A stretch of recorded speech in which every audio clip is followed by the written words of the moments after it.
We're now going to talk you through our final cut of follow request.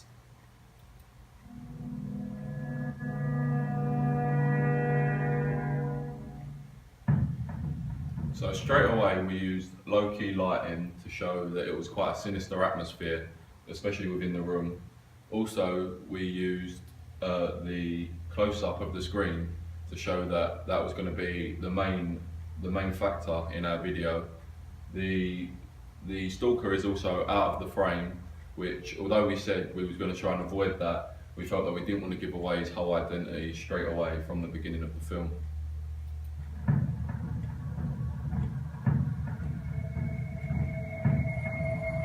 Here we've used mise-en-scène with the posters and all the props and everything.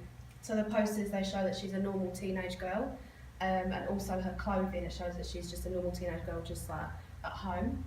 And also the laptop, she's on social media. Again, it shows that she's an average teen.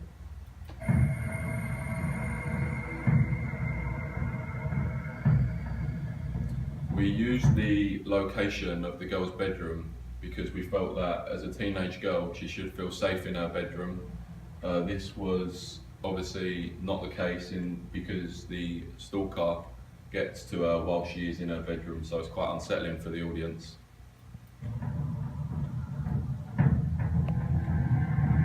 Here we've used a close-up of the laptop to show Sam Parker, the online predator, sending Olivia a message. So it shows that she's not safe in her own home. Here we inserted screenshots from the laptop. We thought this was good because it looks like it's actually popping up on the screen, and also this bit was filmed on the webcam to show that she's being watched in her home. There's the use of cuts because we didn't really want transitions between the shots because we felt that it would ruin the atmosphere within the movie. So as you can see here, we've got the male stalker walking across the pavement. There's parked cars on either side of where he's standing, but it covers the road so that if there's drivers going along, it wasn't noticeable as much. But we also timed it so that there wasn't any cars going across this section, so that it wasn't a problem if we had to refilm. Also, obviously the garage in the back, but that was a set in a location so that we didn't have to find another background.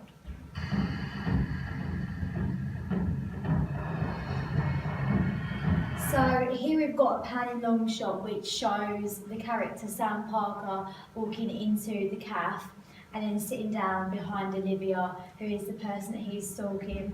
So this time round, unlike in our prelim where we just wore the clothes that we wore that day, we've really thought about what's going on, and we've dressed Tommy in all black because it relates to his sinister side, shows him as evil. And then we've just got Rachel in front of him, who's got a roll neck on, which has connotations of teenage girls conforming to styles that are popular at the time. And we've also got the setting here of a cafe where it's a common place, there's people, it's not like things are going to happen there because everyone's around. It also portrays her innocence in that she's there on her own, she's doing her work on her laptop. Again, this is another prop showing how she's just going up to normalities, doing work, social media, talking to her friends. Right here, the shot changes to an over-the-shoulder shot where we can see that the stalker, also known as Sam, is on his phone. This is when we can see him flipping through his social media, which is also linking to how he gets to the character Olivia.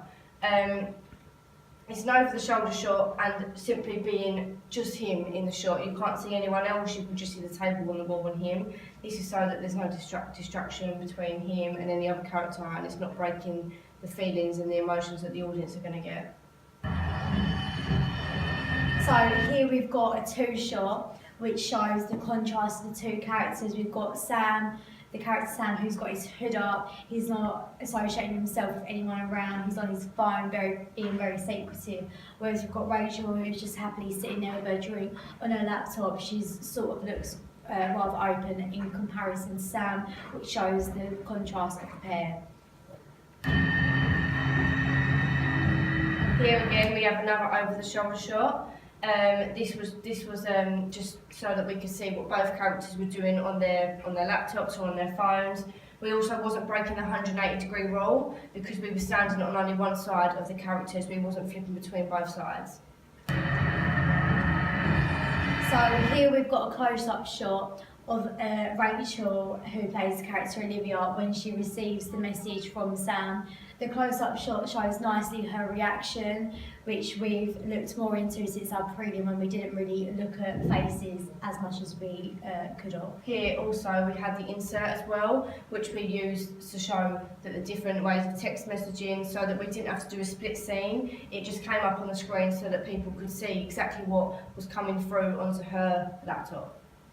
So here we've got an image of the laptop screen. This was a more effective way of zooming in on the laptop, as you find if you try and film a laptop, you get a lot of lines which come with the camera.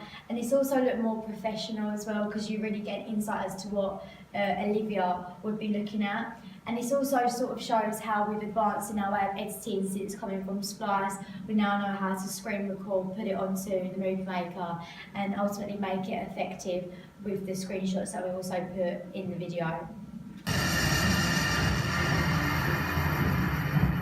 So this shot just sort of contrasts Olivia. She's sitting there happily, doesn't know what's going on behind her, doesn't know that the person she is talking to is actually this mysterious man that is sitting behind her. Once again, we've got the screenshot of the messaging coming through. As you can see, it is to Sam Parker, so it's from Olivia's point of view to Sam. And the message just carry on forwarding through. You can see that he's reading it instantly, so that you can see that it is very quick on replying to each other. We did have to actually refilm all these scenes where the messages are being received due to problems where previously we hadn't deleted messages that would come up underneath Sam Parker's name. And then we did try to just redo it without looking at the times, but then we realised times come up, so then we had to refilm the whole thing again.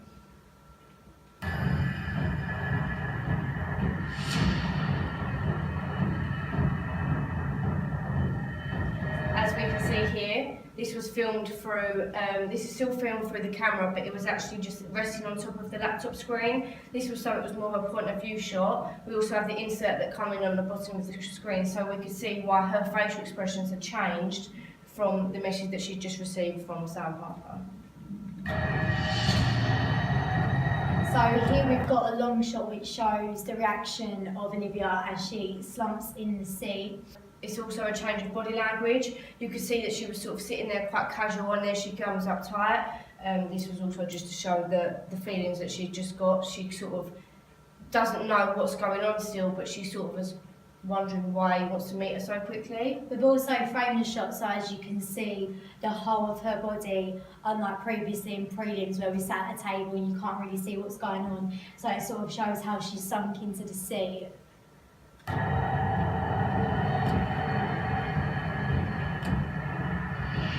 And then here we've got a mid to long shot. Obviously we could see the stalker, as in Sam, would be standing upright if obviously the seat wasn't here. But then we've got Olivia who's sitting down. It just shows a contrast between the levels and who is more, who feels more emotion and feels more superior to each other. As we can see, Tommy is looking over to Tommy, being Sam, is looking over to Olivia, so that we know that there is some sort of problem that's about to occur. It also portrays and looks into what's going to happen within our thriller film, and still shows that Olivia is unaware of what's going on, portraying her innocence and just how really, the innocence that a schoolgirl would have. Here we used the fade to black to transition between the calf and the wood, so it wasn't as jumpy. There's also the use of a mid-shot of Olivia. In the background you can see that Sam is following her. This creates quite a sinister atmosphere because obviously the audience can see that she is being followed, however Olivia doesn't know this yet.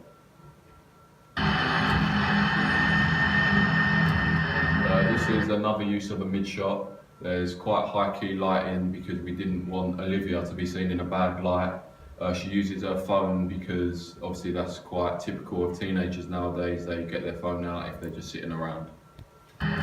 Here we had to show Tommy going into the woods before Rachel because on our first cut, all of a sudden Tommy got in front of Rachel and it didn't go well. So we had to make sure that we showed Tommy going into the woods before Rachel. That's something we didn't do with our prelim. If there was a problem, we didn't really notice it straight away, and that did prove to be a problem with the mise-en-scène in our prelim.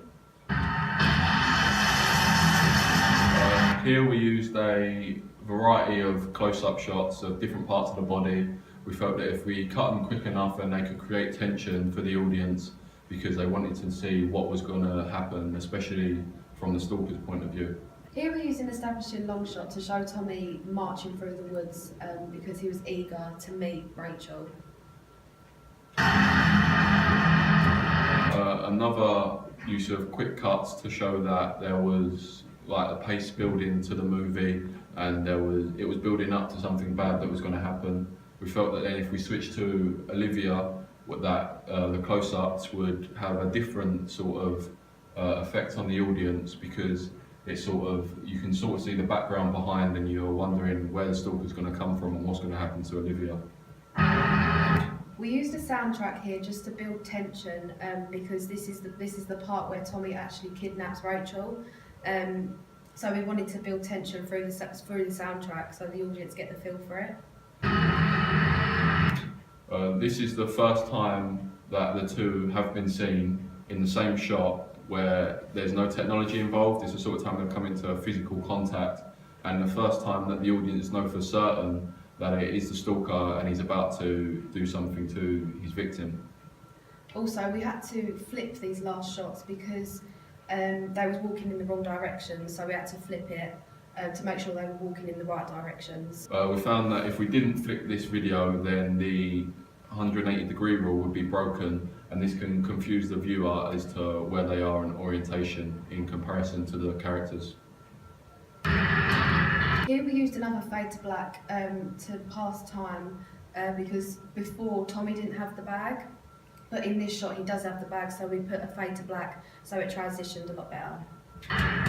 This close-up of Olivia shows her reaction quite well as to the fact that she's just heard someone behind her and that she is about to be captured. Here we added in a sound effect just to make it more tension building for the audience, so it wasn't just a flat music. We also used a point of view shot from Olivia's perspective. We felt that this would sort of jump scare the audience as they could see what Olivia was going through as she was captured. The fade to black creates sort of the sign that this scene is ending, she's being captured. The title then comes up on the screen so that the audience know the film they're watching and that it's about to begin. Within our evaluation, we have referred to the female character as Rachel and Olivia and the male character as Stalker, Sam or Tommy.